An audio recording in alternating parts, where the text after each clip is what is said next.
¿Quién más hay? Pues Margeli se ha entrado como 3 veces y me está diciendo que la otra vez admitir.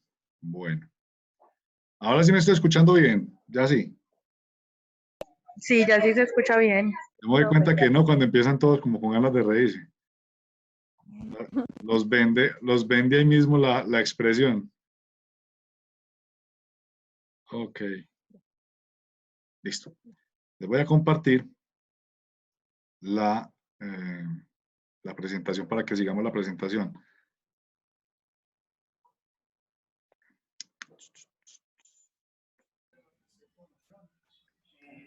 Manu, en la presentación vamos a arrancar en la parte donde, en la diapositiva del proceso de reclutamiento. ¿Listo? Bueno. 15 participantes en la reunión. Listo, yo creo que ya estamos.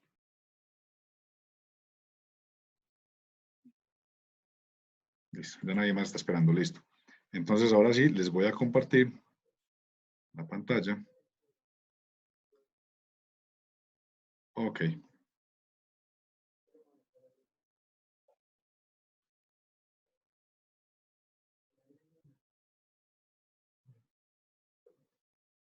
¿Ya están viendo la pantalla? Sí. Sí. No me quiere dejar abrir la de ustedes. Bendito.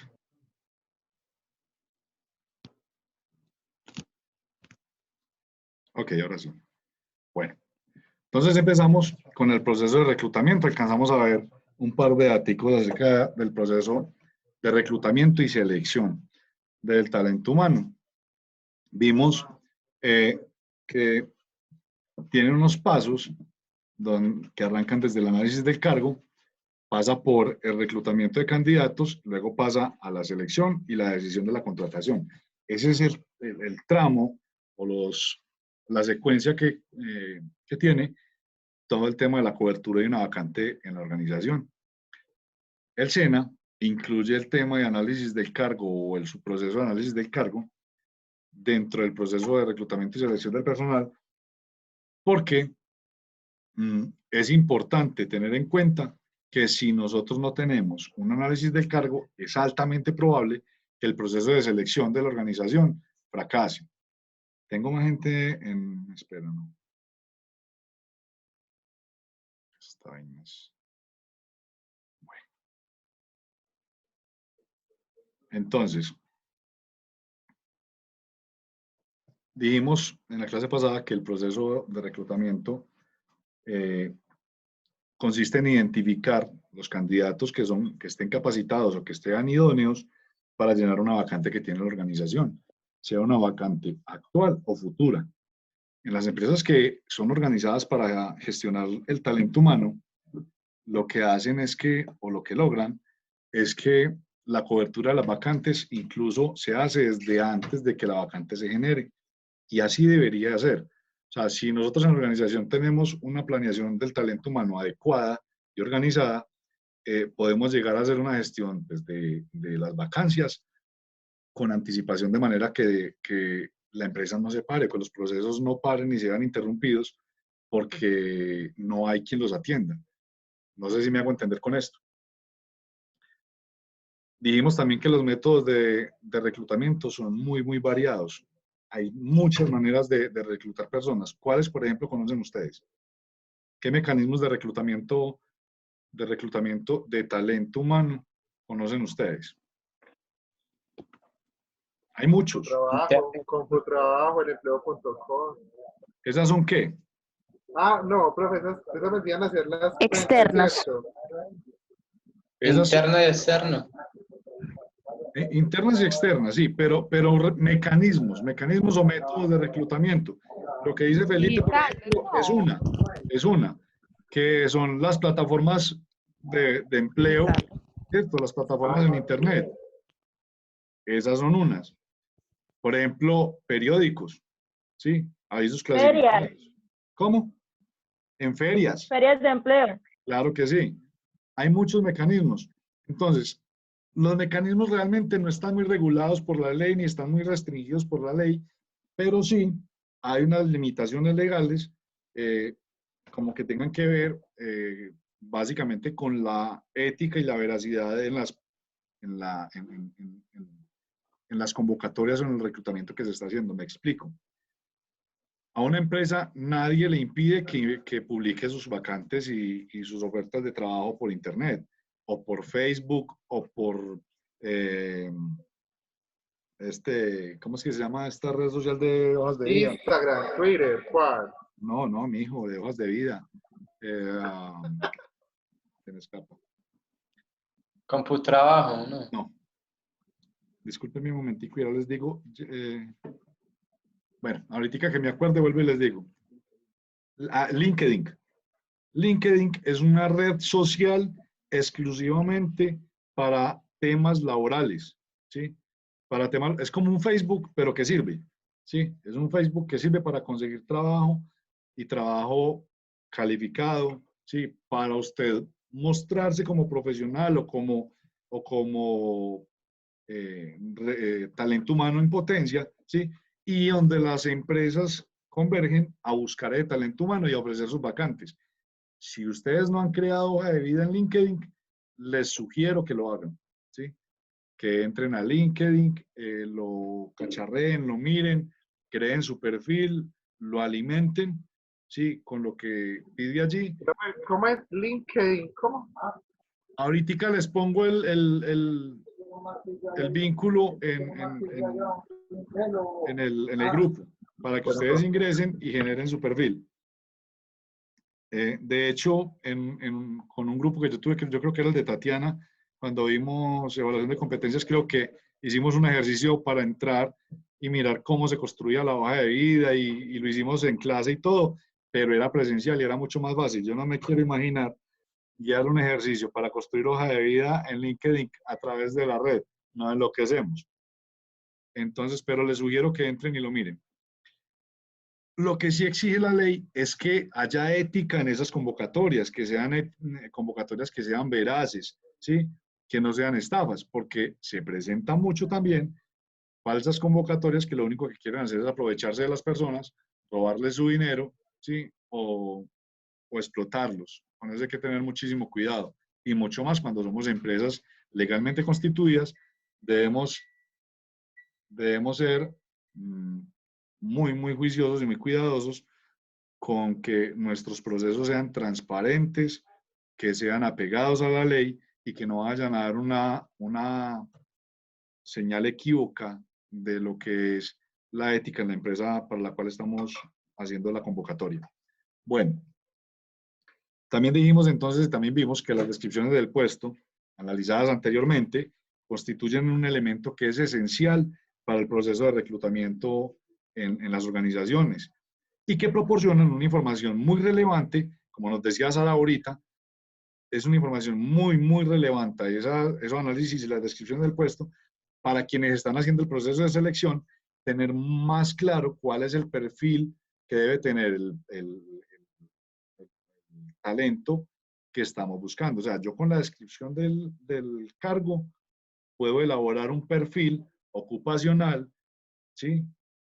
¿Cómo puedo yo darme cuenta de cuál es el perfil ocupacional de un cargo?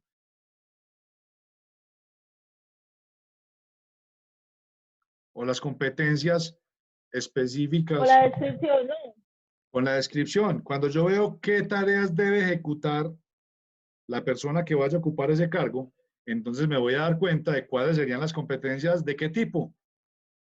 ¿Conductuales o cuáles?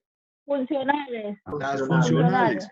¿Cuáles competencias funcionales debería tener una persona que vaya a ocupar ese cargo? Porque yo estoy viendo cuáles son las funciones específicas que esa persona o ese aspirante puede ocupar en la organización o puede desempeñar en la organización.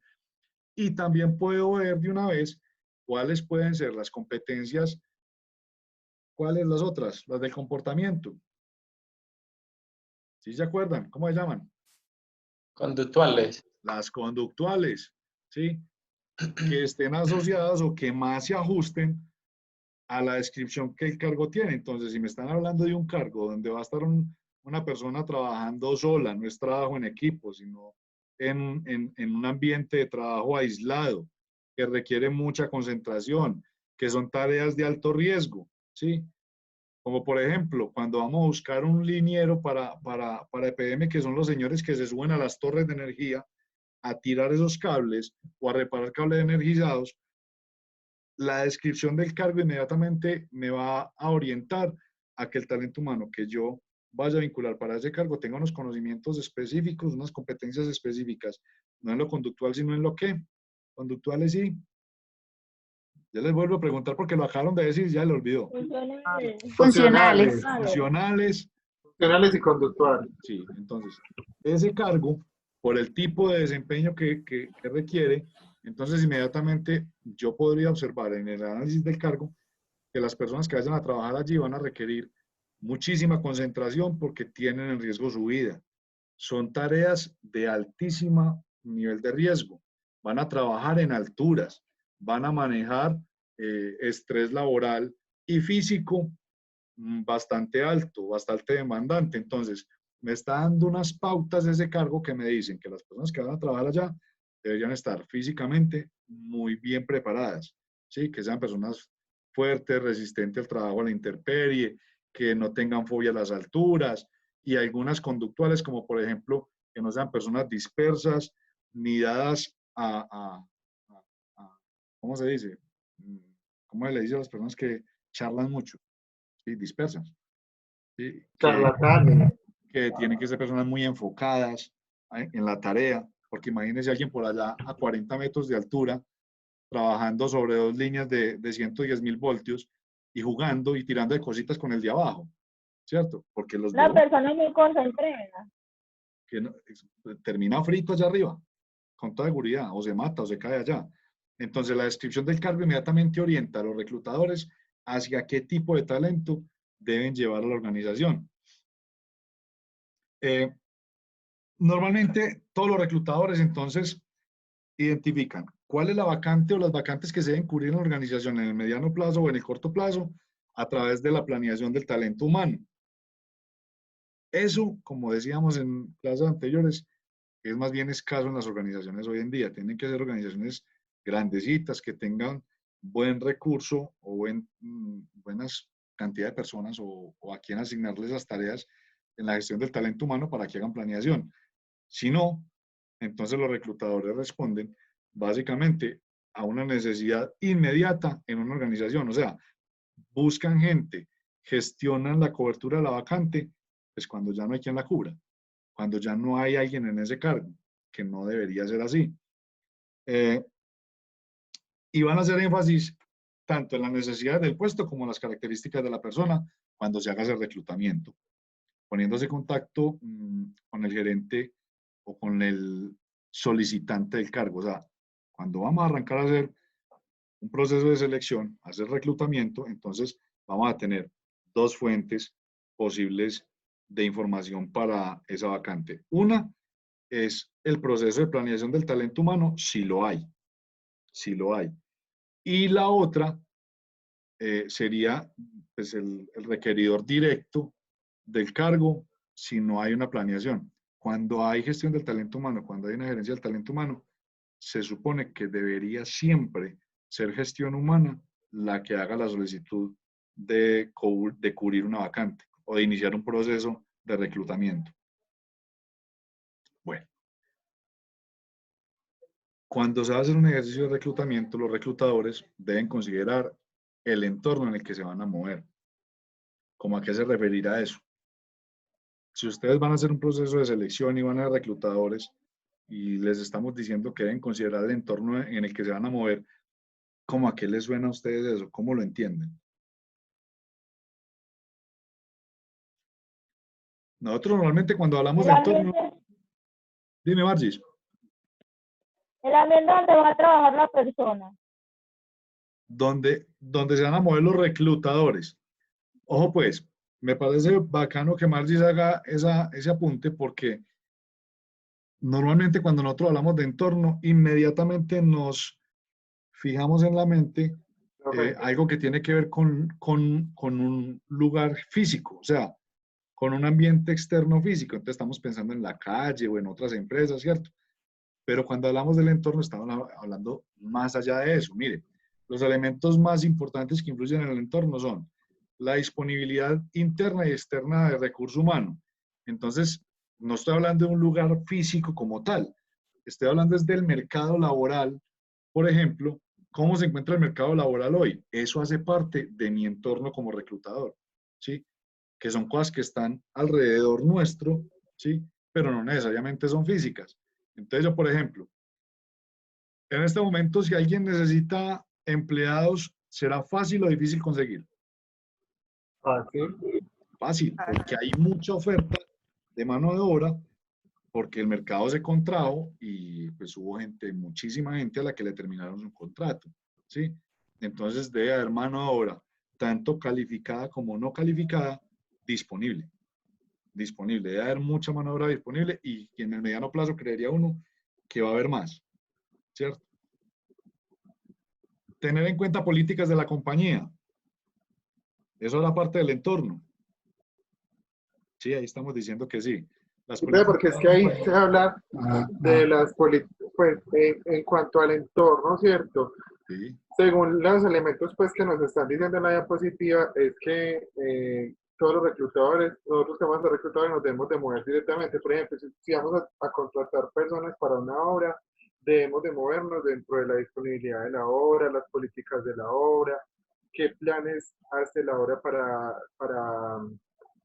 contratar personal nuevo, ¿cierto? ¿Qué prácticas? me gusta ese ejemplo, que nos ayuda a ilustrar.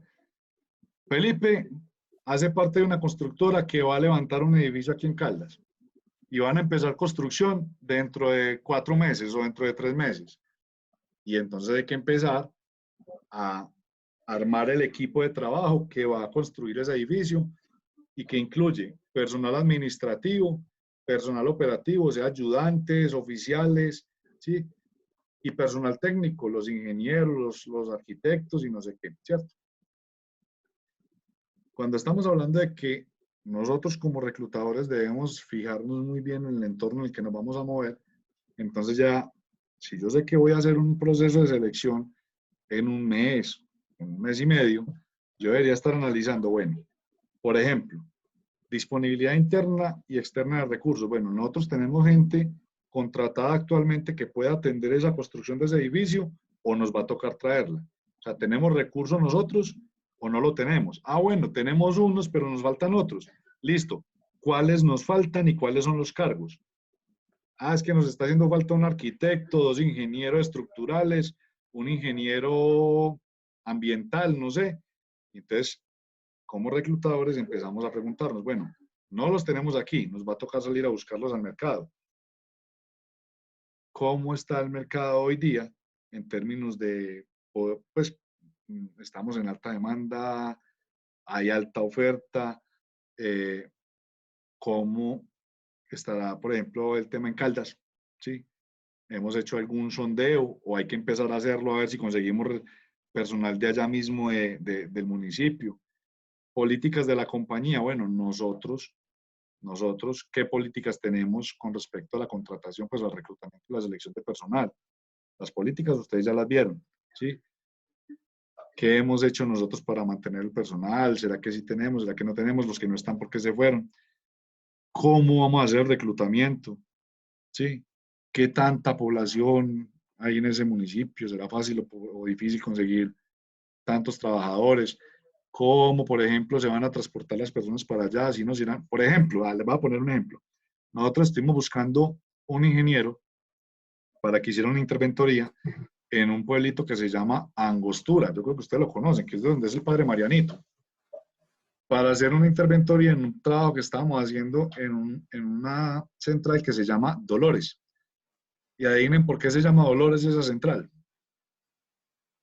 Porque eso queda en la porra, eso queda lejísimos y la guerrilla la ha tumbado 3 veces. O sea, se ha metido a la central, saca a la gente y le mete dinamita a eso. 3 veces la han tumbado.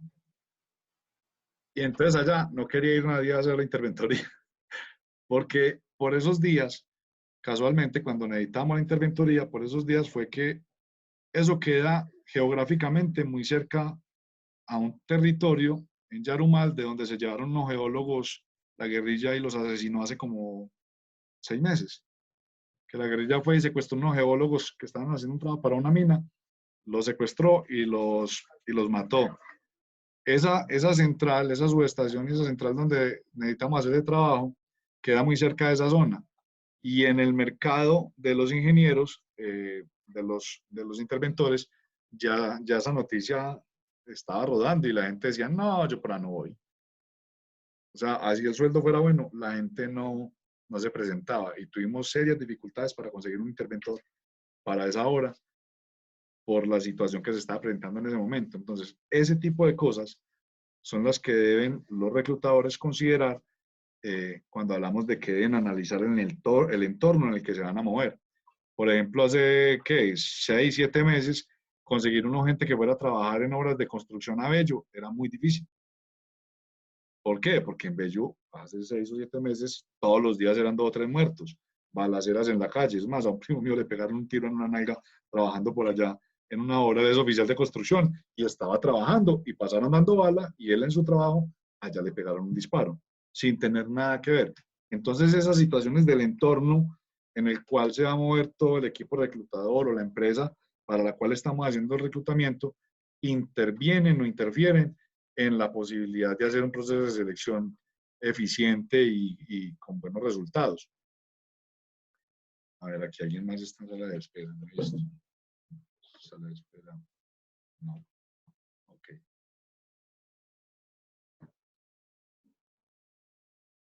Bueno, entonces decía, políticas de la compañía, planes de recursos humanos, prácticas de reclutamiento y requerimientos del puesto. ¿Por qué las políticas deberán tenerse en cuenta, chicos, a la hora de hacer un proceso de selección?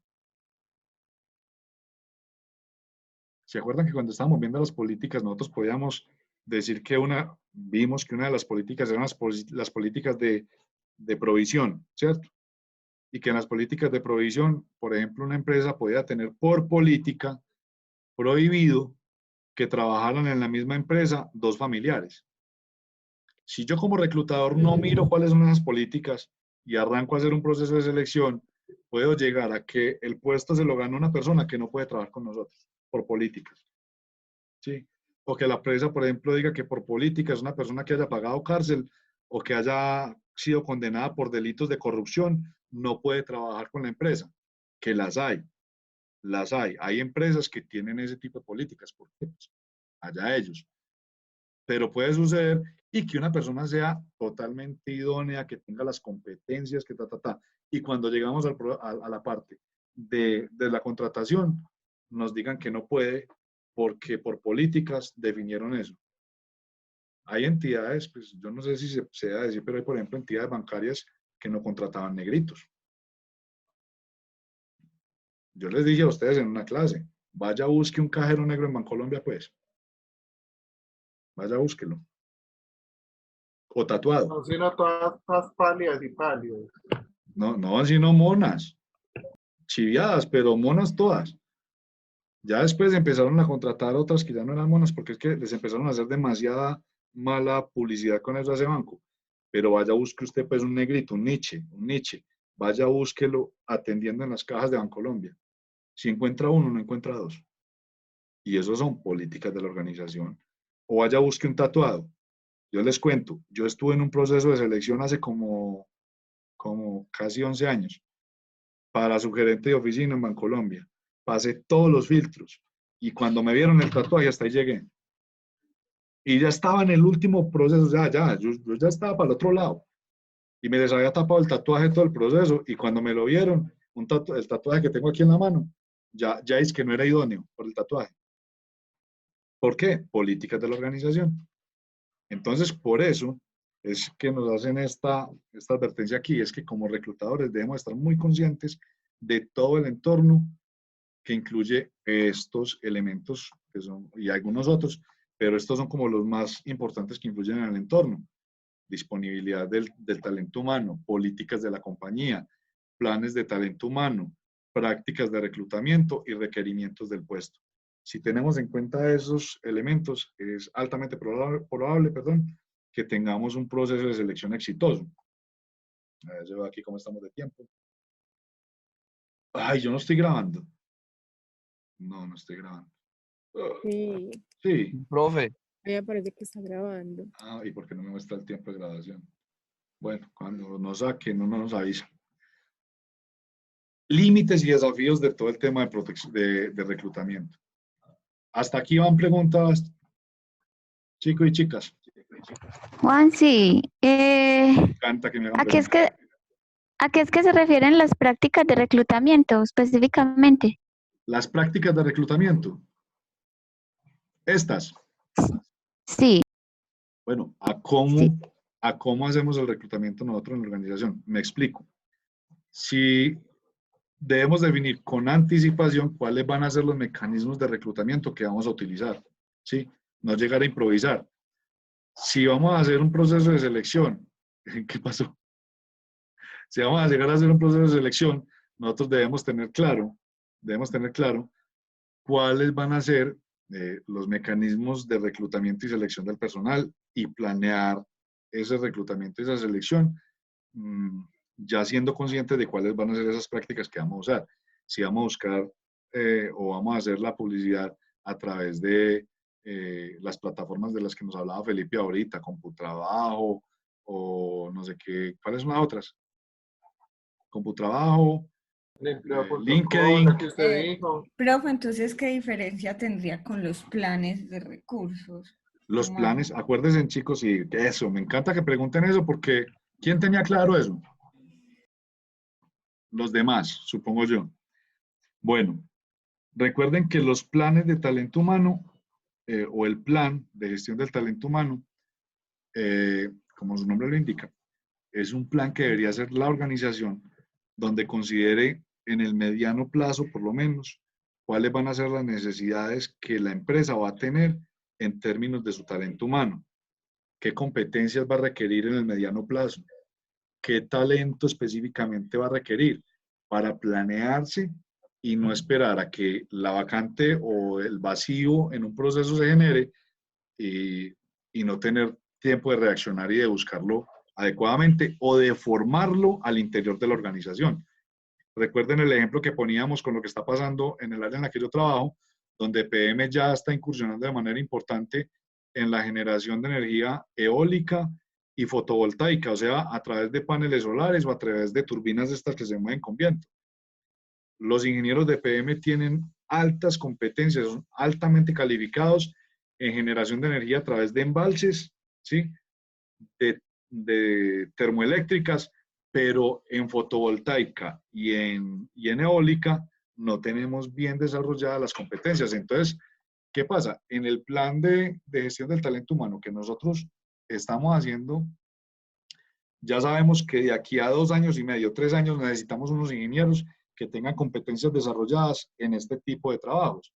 Entonces empezamos a desarrollarlos al interior de la compañía y paralelo a eso empezamos a hacer un monitoreo en el mercado a ver qué talento humano hay calificado ya con el aprendizaje y con la curva de aprendizaje hecha, y eso se hace pues a través de estas plataformas de las que habla Felipe, por ejemplo. Uno arranca a buscar ingenieros que tengan experiencia en montajes de turbinas eólicas, en montajes de parques fotovoltaicos, y por allá nos encontramos 2, por ejemplo, y nos los trajimos. Estaban cesantes, no tenían trabajo, nos los trajimos para acá y ellos nos están ayudando a hacer escuela con otros que vienen detrás. O sea que el plan de gestión del talento humano, por el que pregunta Sara, es el plan que elabora la compañía previendo, planeando cuáles van a ser sus necesidades futuras en términos del talento humano, ¿sí? Para poder entablar o establecer planes de acción para cubrir ese talento humano que van a requerir a futuro de manera exitosa y con personal idóneo, ¿sí? Si dentro de 2 años nos damos cuenta de que nos ganamos una licitación de yo no sé cuántos mil kilovatios, pero que tienen que ser fotovoltaicos, arranque a buscar gente. Encuéntrela pues, encuentre gente capacitada para cubrir esto. Me esperan un momentico, que es que está la perrita aquí abajo gruñendo, ¿no, Lulu?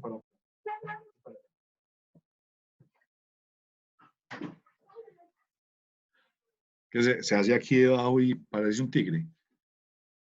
Es una ñata, entonces ronca y ronca. Horrible. Bueno, Sara, ¿quedó clara la explicación del plan? Todas las empresas deberían tener este plan y hacerlo mínimamente para el año que viene, o sea, con un año de adelante. Desde este año planear qué talento humano probablemente vaya a necesitar el año que entra. Y eso lo alimentan ¿con qué? Con la información de las personas que se van a pensionar, por ejemplo. Uno ya sabe que se van a pensionar 3, entonces usted ya por lo menos sabe que esos 3 cargos los va a tener que cubrir el año que entra. Entonces, ¿cuándo va a traer las personas que van a reemplazar esos cargos? ¿Sí? Si ustedes están planeando, por ejemplo, entrar al mercado, nosotros hacemos blue jeans en la empresa, hacemos solamente blue jeanería y vamos a entrar al mercado de las camisetas. Entonces, ¿qué talento humano voy a necesitar para eso que tengo planeado de entrar al mercado de camisetas? Y empiezo a planear de una vez cómo lo voy a traer. Ese es el plan de recursos humanos. ¿Alguna otra duda con respecto a eso? Bueno. Ahora sí, límites y desafíos. ¿A qué les suena a ustedes de esos chicos? Límites y desafíos de la gestión del reclutamiento. Todos los procesos en una organización tienen restricciones y limitantes. Todos, ¿sí?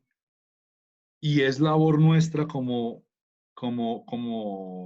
gerentes del talento humano que vamos a hacer, ¿sí? O que ya somos. Yo no sé quién de aquí de pronto ya gestione talento humano, pero es responsabilidad nuestra siempre estar conscientes de cuáles van a ser las limitantes en el proceso que yo estoy gestionando, siempre. Dice la teoría que las condiciones externas influyen muchísimo en el reclutamiento. Uno hay veces cree que la gente está haciendo fila esperando trabajo. Y he escuchado a muchos jefes decir eso. Ah, ¿se quiere ir? Hágale, mijo, que hay haciendo fila. Ahí hay gente esperando trabajo. Gente esperando trabajo, sí. Con las competencias que usted necesita para un cargo, quién sabe. No es que eso lo hace cualquiera, cualquiera lo hace. Que lo haga de la manera adecuada, que sea idóneo y que sea eficiente, quién sabe. Entonces, nosotros como responsables de la gestión del talento humano, siempre debemos estar conscientes de cuáles son los límites y desafíos. Límites del proceso de reclutamiento. Entonces, las condiciones externas, la oferta y la demanda en el trabajo, la tasa de desempleo, las condiciones del sector al que pertenezca la empresa. Por ejemplo, hace años, mejor dicho, la gente se hacía matar por trabajar en el sector petrolero de Colombia. O sea, todo el mundo quería trabajar con las petroleras. Yo era uno. Yo le hice fila a Ecopetrol, lo que ustedes quieran. Mandaba la hoja de vida, miraba las vacantes y no me daba y no me daba y no me daba y yo me babeaba por trabajar en Ecopetrol. Porque EPM está calificada como la segunda mejor empresa para trabajar en Colombia, ¿sí? E incluyendo las del sector privado y público. Cuando son solamente las del sector privado, Bancolombia, entiendo yo, y Nutresa. Y la primera es Ecopetrol. Era, ¿sí? Ya para este momento, no es bueno. ¿Por qué? Porque el sector en el que se mueve la empresa cayó y cayó en picada, cayó de manera estrepitosa. Entonces, lo que se viene en el sector petrolero es una cantidad de despidos impresionante. Y se van a dar cuenta. Ayer el petróleo estaba cotizado el WTI a $0 y dio incluso valores negativos. Aquí el hijo mío me dio la alerta, dijo, mira lo que está pasando. Barril de petróleo a $0, o sea, le enciman plata para que lo lleve. En términos pues más simples. Contratos que se vencían ayer de futuros en petróleo dando valores negativos, o sea, ni siquiera recuperaron un porcentaje mínimo de la plata que invirtieron en los contratos, el petróleo por el piso. Entonces, ¿qué pasa con las petroleras? A pique. ¿Por qué la tasa de desempleo también influye, por ejemplo, y hay restricción ¿para qué? Para el proceso de reclutamiento. A ver, pues, los analistas. Tatiana, que está muy callada, Mayerlis, que está muy callada, Manuela, que está en silencio. ¿Cómo?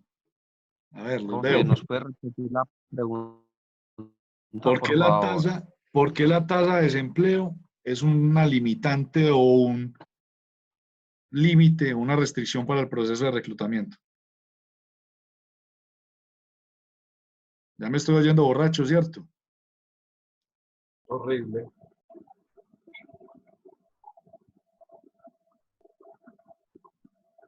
¿No me Profe, es que escucharon la pregunta? no entiendo cómo bien la pregunta. No, yo Sí, lo que pasa es que tampoco. estamos hablando de los límites, Ojo, pues que si no están entendiendo, me van interrumpiendo de una vez. Estamos hablando de cuáles son las limitantes o las restricciones que tiene el proceso de reclutamiento y selección en una empresa. Entonces hablamos de las condiciones externas, de la oferta y la demanda en el trabajo, de la tasa de desempleo. Y les estaba preguntando, ¿por qué la tasa de desempleo me importa a mí para yo reclutar? Pues, ¿por qué? ¿Yo para qué tengo que mirar la tasa de desempleo del país? Eso a mí qué me importa. Yo necesito gente y yo traigo gente. Pero yo diría que la tasa de desempleo siempre va a ser un límite, o no tanto un límite, como un desafío en la parte del reclutamiento. ¿Por qué? Porque Ah, sí, por más pero que ¿por usted qué? reclute, por más que usted reclute, siempre va a haber, pues, siempre va a existir una tasa de desempleo. ¿Qué pasa si Pues, la tasa de desempleo está en el 30% en el país? ¿Y qué pasa si está en el 2%? ¿Qué pasa con el aguacate cuando hay mucho aguacate? Hay Cuando hay más cosecha. oferta o hay menos demanda. ajá. Y la tasa de desempleo está alta, quiere decir que hay muchas personas buscando trabajo. Y que Ajá. para mí como reclutador va a ser más fácil acceder a esa oferta laboral que hay y voy a poder traer la gente más fácil. Pero si la tasa de desempleo en el país en el último año está por debajo del 5% o está bajita, ¿qué va a pasar? Voy a tener dificultades para conseguir gente para trabajar. ¿Sí? Entonces, por eso es importante revisarlo. Bueno, chicos, queda un minuto. Entonces, me dan 5 minuticos de espera a que descargue el video y vuelvo y los contacto para que terminemos. Listo. Y esperemos que la conexión esté bien. Bueno, nos vemos. Chao, pues.